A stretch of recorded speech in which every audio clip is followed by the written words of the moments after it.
आईला शुभम लग्नाचं अवघड झालं भाऊ, काय खरं नाही राहिलं बरं का आता. गप ना भाऊ, आधीच मोकळा टेन्शन कशाला टेन्शन देऊ राहिला अजून?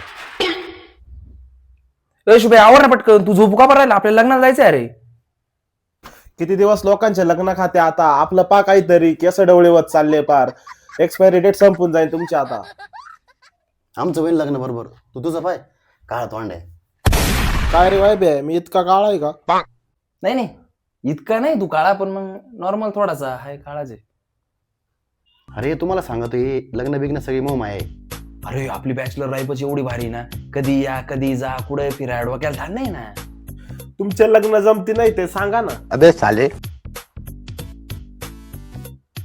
अरे शरद, लग्न इतकं सिंपल नाही राहत, त्याच्यात खूप साऱ्या गोष्टी राहतात. आणि ते मरू दे, उद्या जर आमचं लग्न झालं आपल्याला भेटता नाही यायचं. अरे खरं शुभे तुझं.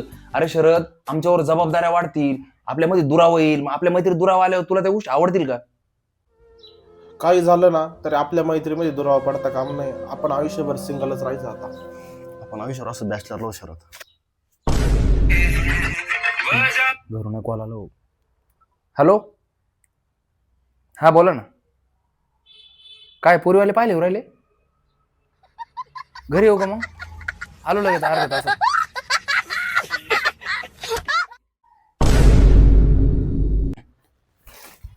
अय मी घरी चाललोय बरं का. मला ना पाहिलं पाहून राहिले मोकार आनंदी. अरे तो शर्ट माझा आहे. आनंदाच्या बाहेर कळा ना कोणाचे कपडे चालवले. वय भाऊ, तू आता परत कधी येणार आहे? हा मी परत येतो आता. तुम्ही मला लग्नाला या आता डायरेक्ट.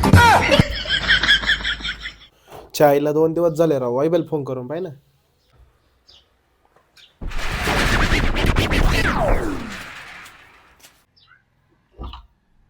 अय नवरदेव, कस काय आला तू?